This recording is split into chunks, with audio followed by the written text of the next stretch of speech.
Bismillahirrahmanirrahim. Ini adalah materi pertama dalam sesi modul Karir Bootcamp yang diselenggarakan oleh Amara Institute. Dalam modul ini kita akan belajar terkait dengan bagaimana cara menyusun rencana karir dan perencanaan karir jangka panjang teman-teman. Nanti kita akan bahas detail seperti apa proses penulisannya dan penyusunannya sehingga teman-teman bisa memiliki perencanaan karir yang matang dan lebih spesifik. Oke, sebelumnya saya mau cerita dulu teman-teman bahwasanya dunia saat ini telah mengalami banyak perubahan dan bisa dikatakan juga bahwasanya kita hidup di era yang sangat dinamis. Di mana kalau misalnya kita melihat proses industri, di mana industri itu sudah mengalami revolusi selama 4 kali, di mana revolusi industri pertama diawali di tahun 1784 atau dikenal dengan revolusi industri 1, di mana waktu itu industri sudah mengenal alat produksi mekanis berbasis tenaga uap dan tenaga air. Jelang 100 tahun kemudian, di tahun 1870, dikenal dengan revolusi industri kedua, yaitu dunia industri mulai mengenal proses produksi massal berdasarkan pembagian kerja. Terus kemudian 100 tahun berjalan lagi, di revolusi industri ketiga, tepatnya di tahun 1969, itu industri mengalami penggunaan alat elektronik dan teknologi informasi untuk otomatisasi produksi. Dan saat ini, tahun 2020 ke atas, biasa dikenal dengan yang namanya revolusi industri 4.0, di mana proses produksi dilakukan oleh manusia bersama mesin atau AI, Artificial Intelligence. Dan saat ini kita juga mengenal era yang dinamakan era VUCA.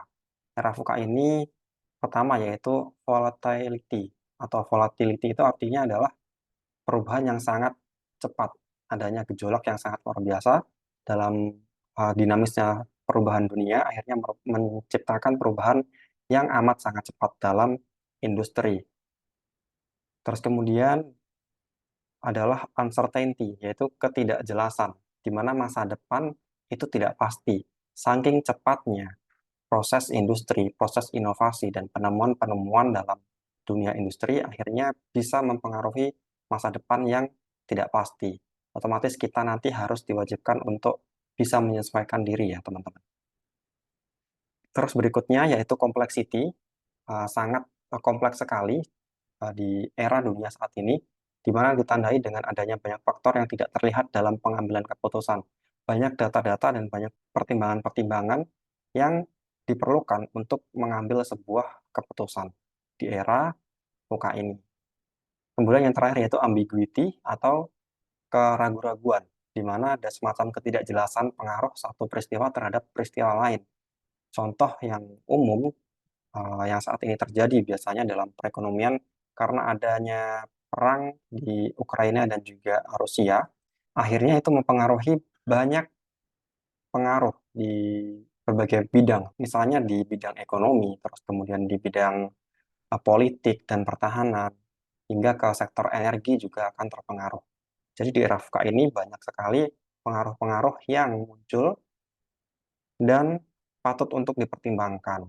Dan kita sebagai calon tenaga kerja di era ini harus bisa secepat mungkin dan sebisa mungkin untuk beradaptasi dan selalu relevan.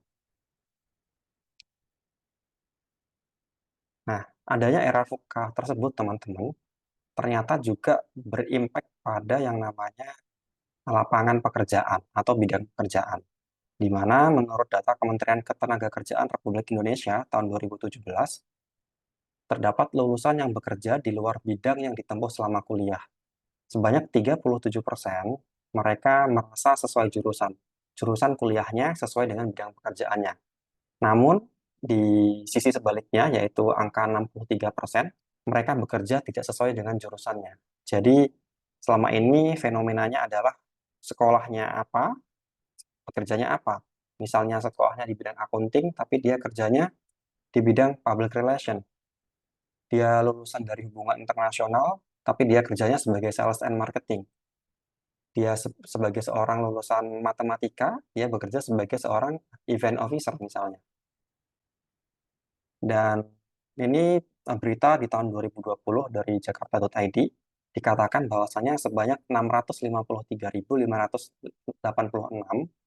lulusan baru terpaksa menganggur karena disebabkan oleh wrong majors phenomenon atau fenomena salah memilih jurusan waktu kuliah.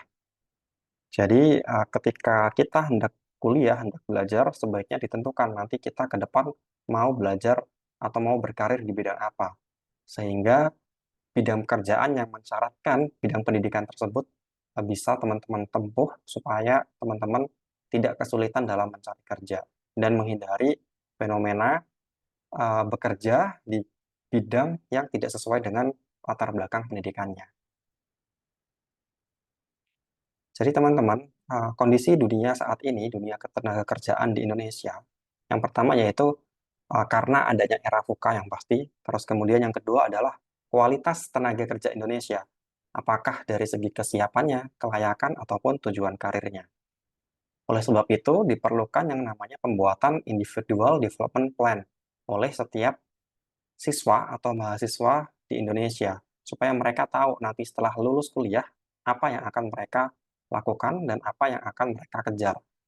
Sehingga jenjang karirnya sudah lebih jelas, apa-apa yang sedang mau ditempuh juga sudah punya rencana, sehingga akan memudahkan dalam menggapai cita-citanya ataupun tujuan karirnya tersebut. Oke, selanjutnya kita akan bahas sedikit terkait dengan Individual Development Plan. Apa sih IDP ini?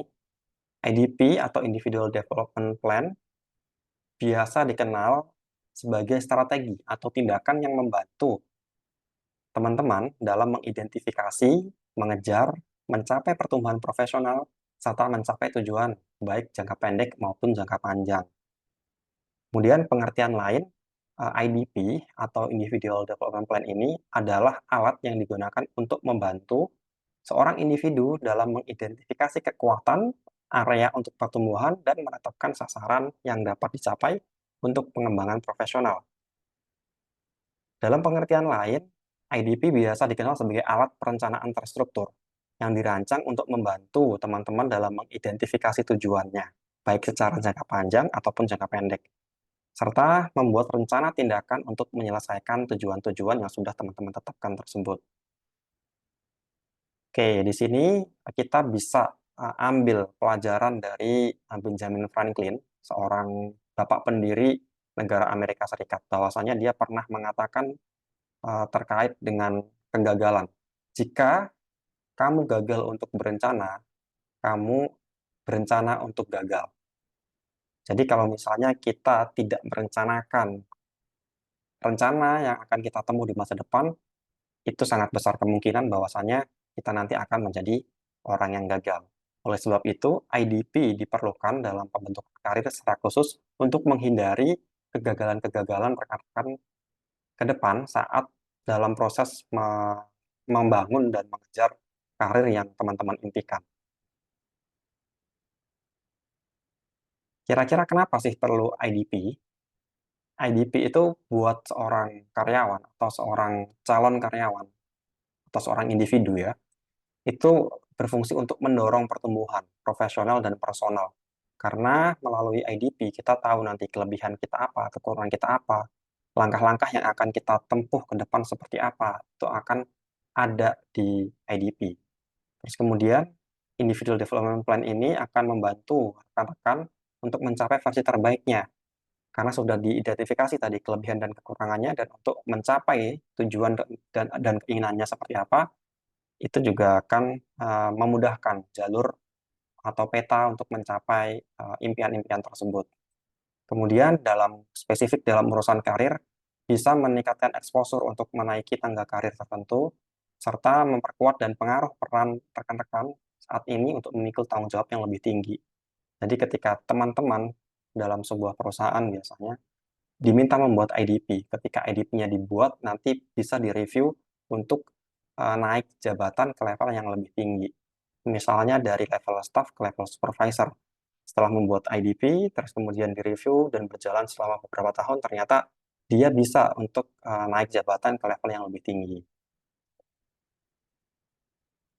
IDP juga memiliki manfaat untuk perusahaan di mana nanti jika teman-teman bekerja dalam sebuah organisasi, baik organisasi nasional atau swasta ataupun negeri, dengan berbagai level itu nanti akan ada IDP.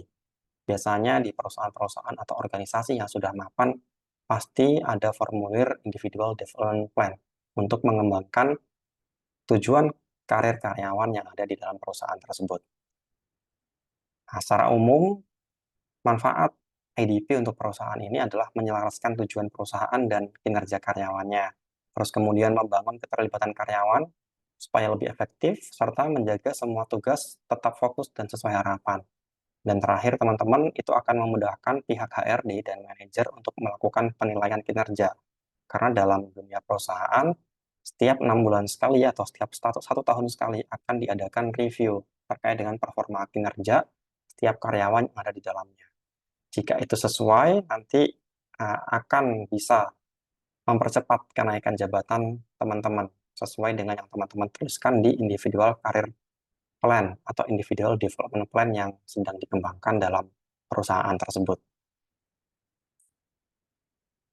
Lantas selanjutnya, apa saja sih komponen IDP itu? Secara umum, IDP itu ada 3 komponen, teman-teman. Yang pertama adalah penentuan goals atau tujuan. Di sini bisa kita gunakan sebagai tujuan karir kita sebagai apa. Terus kemudian yang kedua ada timeline atau jangka waktunya. Dalam jangka pendek kita akan melakukan apa, dan jangka panjang apa yang akan kita lakukan. Terakhir adalah action plan, yaitu berisi terkait dengan apa yang harus kita pelajari, langkah apa yang harus kita ambil, dan bagaimana sumbernya.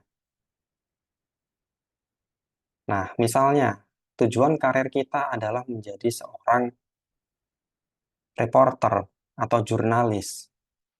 Nah, kemudian timeline-nya secara jangka pendek dan jangka panjang. Jangka pendek adalah kita sekolah jurusan jurnalistik atau jurusan ilmu komunikasi untuk mempelajari terkait dengan ilmu-ilmu uh, kepenulisan dan juga jurnalistik tersebut. Dalam jangka panjang, teman-teman bisa melakukan magang di sebuah perusahaan media dan juga bisa menulis di blog atau membuat YouTube terkait dengan video-video reportase supaya teman-teman punya portofolio sebagai seorang jurnalis atau wartawan. Itu adalah timeline. Itu akan ditempuh berapa lama? Short term, 1 sampai 5 tahun misalnya. Long term, 5 sampai 10 tahun. Itu adalah contoh pembuatan timeline-nya. Kemudian action plan-nya. Bagaimana atau apa yang harus kita pelajari untuk mencapai cita-cita kita sebagai seorang jurnalis tersebut. Apa yang harus kita pelajari, kita tempuh, apakah kita harus mengikuti pemagangan, apakah kita harus mengikuti kursus-kursus menulis tertentu, dan lain sebagainya. Terus langkah-langkah yang bisa ditempuh seperti apa? Apakah bisa dengan segera atau tidak? Dan sumber dayanya seperti apa? Apakah tersedia dengan cepat atau tidak? Terus selanjutnya adalah kita akan pelajari terkait dengan pembuatan IDP. Bagaimana sih membuat IDP itu? Jadi teman-teman nanti di modul ini akan ada workbook-nya, teman-teman bisa isi terkait dengan IDP yang teman-teman tuliskan seperti apa. Jadi sebelum menulis IDP, kita perlu pahami dulu roadmap dalam penulisan Individual Development Plan ini. Dimana yang pertama adalah goals atau tujuan. Kita harus menetapkan tujuan karir kita. Kita mau jadi apa dan mau berprofesi sebagai apa, kita harus tetapkan tujuannya. Baru kemudian kita akan lakukan self-assessment terkait dengan diri kita. Apakah kelebihan diri kita dan apakah kekurangan diri kita. Kita harus mengenali dengan betul siapa diri kita supaya lebih mudah dalam menentukan langkah-langkah selanjutnya. Yang ketiga adalah melakukan riset atau mencari tahu informasi lebih mendalam terkait dengan bidang profesi yang kita inginkan. Bisa dari mana saja, bisa dari internet, bisa dari website, bisa dari buku, atau bisa dari lembaga career center, atau bisa dari lembaga-lembaga perusahaan-perusahaan yang terkait untuk digali bagaimana proses dan cara kerja sebuah bidang pekerjaan tersebut. Berikutnya, langkah keempat adalah peraturan dalam menulis IDP, dan terakhir adalah implementasi, yaitu penulisan IDP dan juga evaluasi apakah nanti yang teman-teman tuliskan sudah sesuai dan sudah linear atau belum dengan cita-cita, karir, atau profesi yang teman-teman inginkan tersebut. Oke, kita akan pelajari dulu tahap pertama, yaitu membuat tujuan atau goals. Tujuan itu ada dua misalnya, tujuan hidup dan tujuan karir. Dalam pembuatan IDP, perlu kiranya kita membuat tujuan hidup dan tujuan karir itu supaya selaras. Sebagai contoh di sini, saya membuat tujuan hidup adalah menjadi teladan atau inspirasi dalam isu-isu pengembangan SDM, serta memberi manfaat yang luas untuk masyarakat. Itu adalah tujuan hidup saya misalnya.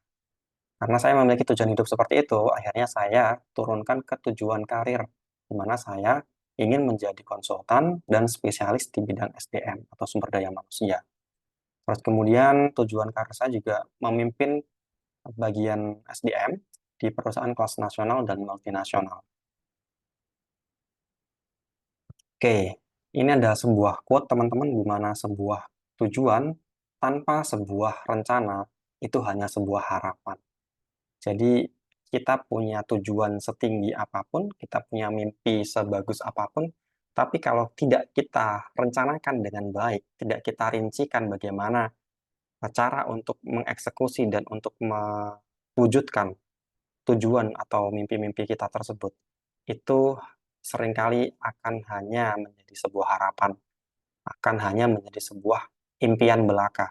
Oleh sebab itu, ketika teman-teman punya sebuah tujuan, punya sebuah mimpi, tuliskan di dalam buku teman-teman dan buat rencana untuk mencapai tujuan dan juga mimpi-mimpi teman-teman tersebut. Langkah kedua dalam pembuatan IDP adalah melakukan self-assessment. Self-assessment ini yaitu mengenali diri kita sendiri sebagai seorang individu seperti apa. Mulai dari mengenali ketertarikan diri, terus kemudian value diri atau nilai diri, dan juga skill, bisa hard skill ataupun soft skill yang memang dikuasai oleh teman-teman. Misalnya, di sini saya mencontohkan ketertarikan saya adalah mengajar, kemudian melakukan riset atau penelitian, dan melakukan pengabdian masyarakat. Kemudian value diri saya, karena saya suka mengajar, artinya saya adalah seorang pembelajar. Saya adalah orang yang fokus dan pantang menyerah, serta memiliki tanggung jawab yang tinggi. Dan saya punya skill, hard skill-nya seperti paham terkait dengan proses dan metode penelitian, mampu menguasai metode mengajar atau teaching method, dan juga mampu memahami metode menulis, baik menulis artikel atau menulis jurnal, atau bahkan menulis hal-hal yang lebih santai. Sehingga di sini sudah punya gambaran kira-kira dari self-assessment ini tujuan karirnya apa kira-kira. Satu, kemungkinan jadi guru. Dua, jadi dosen. Ketiga, jadi seorang peneliti dalam sebuah lembaga penelitian yang pasti. Jadi dari self-assessment ini, mulai dari ketertarikan, value diri, dan juga skill yang dikuasai, itu sudah merujuk kira-kira seseorang tersebut akan mengambil karir apa dan seperti apa jenjang karir ke depan yang dia inginkan. Kita bisa ketahui dari ketiga hal ini melalui self-assessment. Nah, di self-assessment ini, kita juga perlu memasukkan dan mengenali diri kita dalam poin kelebihan dan juga kelemahan. Kelebihan saya misalnya sebagai seorang calon peneliti adalah komunikatif, memiliki critical thinking, analisa yang kuat, problem solving dalam memecahkan berbagai macam permasalahan di lapangan, terus kemudian memiliki nilai empati yang tinggi untuk berkomunikasi, berdiskusi dengan narasumber penelitian. Kita juga perlu, teman-teman, untuk mengenali kelemahan kita. Kelemahan kita perlu kita pahami supaya kita bisa mengantisipasi bahwasanya ke depan hal-hal apa saja yang berpotensi untuk menghambat perjalanan karir kita karena kelemahan-kelemahan yang kita miliki, dan langkah-langkah apa yang bisa kita tempuh untuk menutupi kelemahan-kelemahan yang ada dalam diri kita tersebut. Jadi perlu sekali untuk memahami kelebihan dan kelemahan diri. Langkah selanjutnya, setelah dilakukan sebuah self-assessment, kita itu harus cari tahu lebih banyak terkait dengan bidang karir yang ingin kita geluti dan ingin kita dalami. Yang pertama yaitu posisi yang hendak dilamar. Apakah kita harus melamar sebagai seorang jurnalis, ataukah sebagai seorang peneliti, atau sebagai seorang dosen, dan lain sebagainya. Kemudian kita juga harus memahami latar belakang perusahaan yang bisa memfasilitasi tempat kita berkarir di kemudian hari.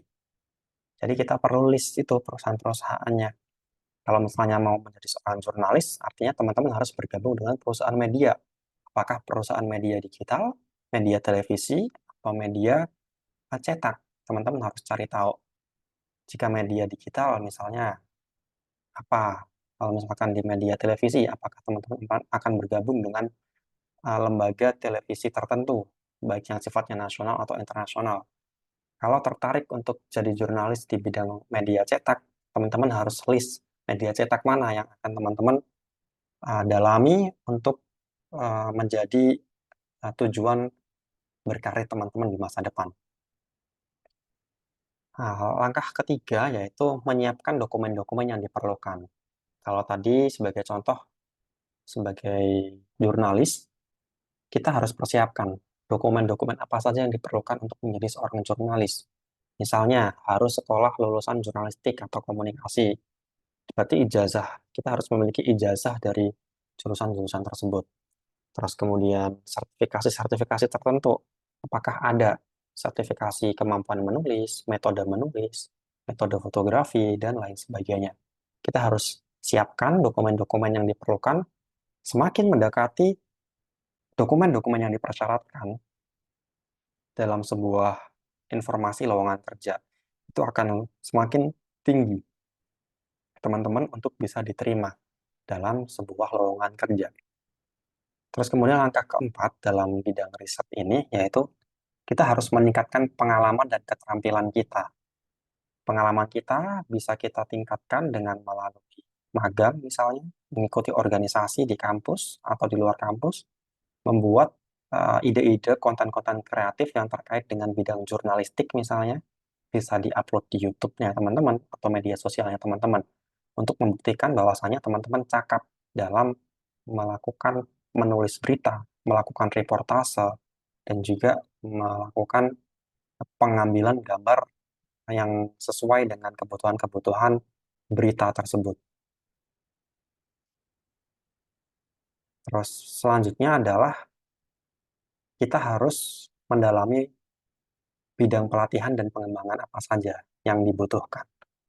Sebagai contoh di sini, kalau saya mengambil IDP atau Individual Development Plan atau karir plan saya adalah sebagai seorang dosen, artinya pelatihan dan pengembangan yang harus saya tempuh adalah saya harus kuliah minimal S2 hingga ke S3. Terus kemudian jurusannya apa nih kuliah S2 dan kuliah S3-nya?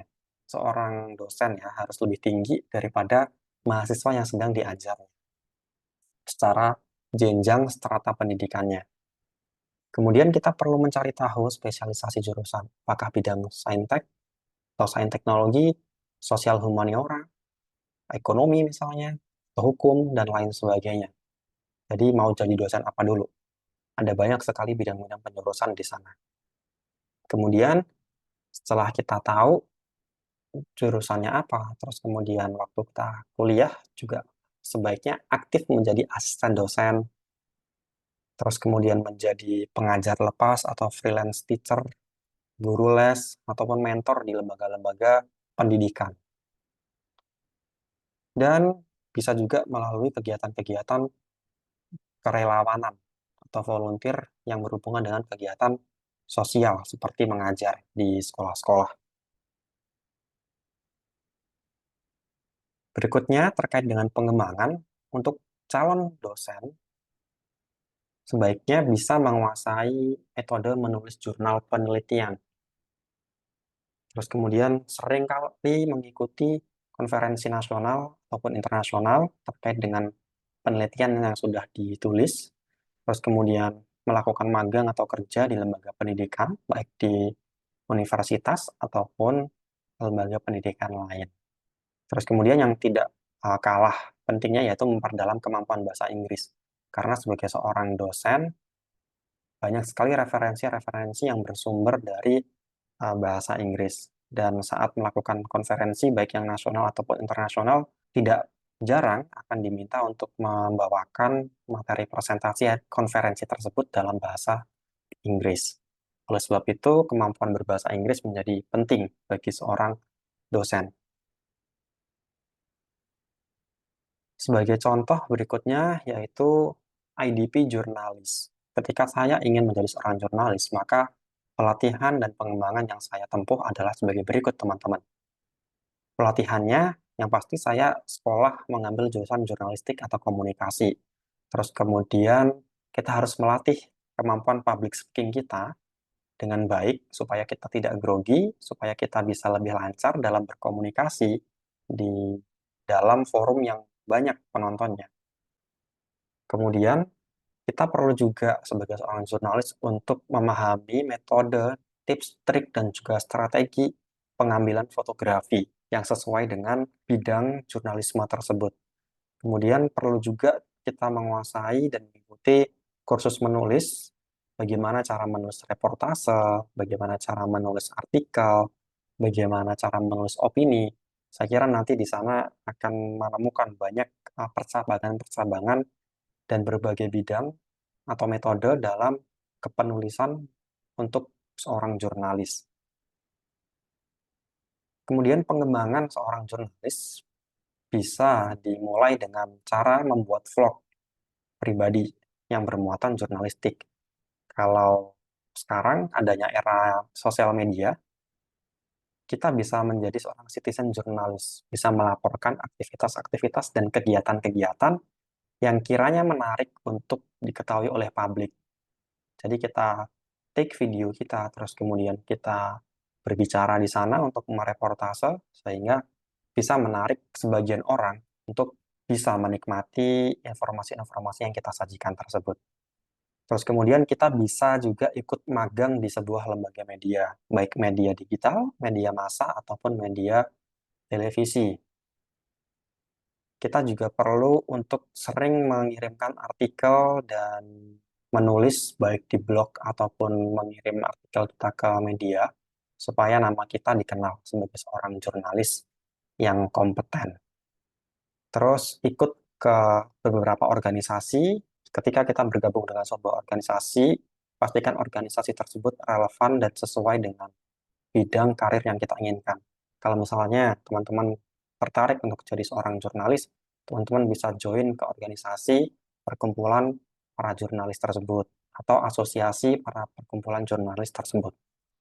Sehingga saat teman-teman sudah lulus kuliah dan ingin bekerja di bidang jurnalistik, sudah memiliki jaringan dan itu akan mempercepat teman-teman untuk bisa berkarir di bidang jurnalis yang sudah teman-teman impikan.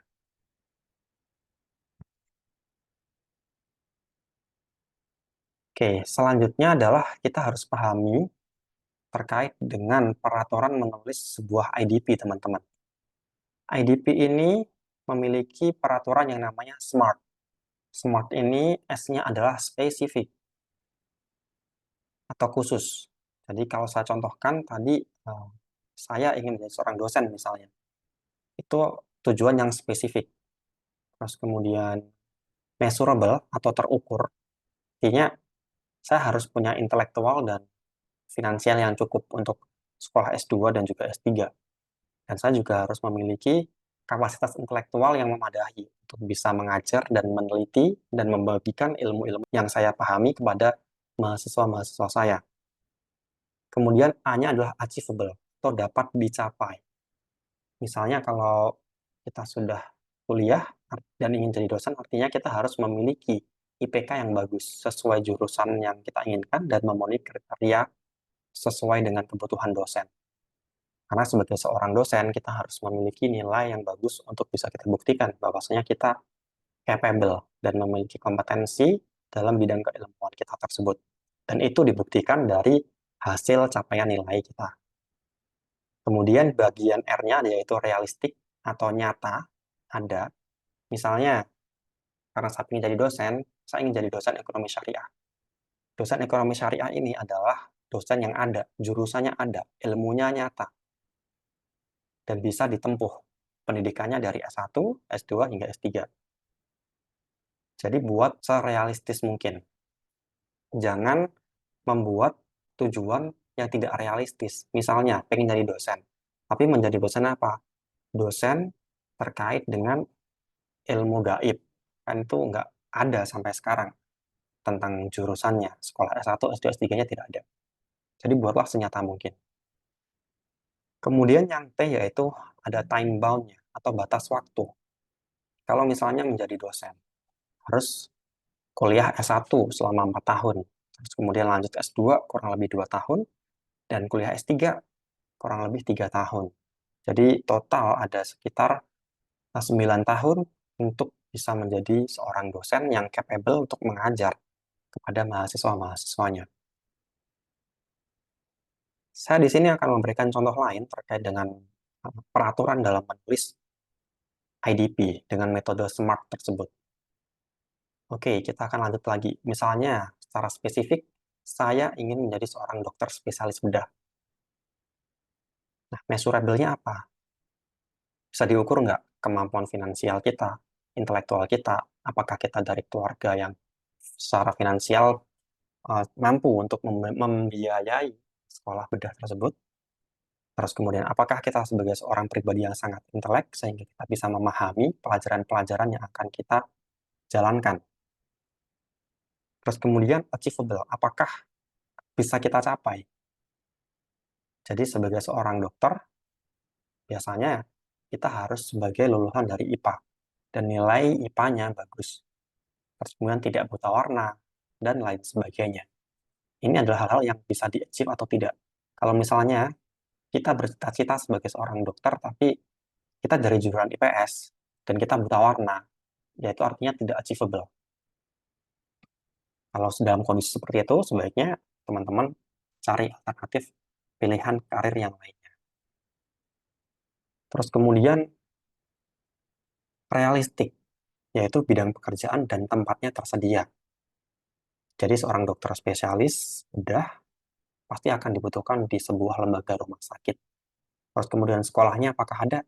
Ada di berbagai kampus dan universitas itu menyediakan sekolah dokter umum, profesi, hingga ke spesialis dengan berbagai macam bidang di dalamnya. Kemudian time bound-nya, jangka waktunya berapa lama?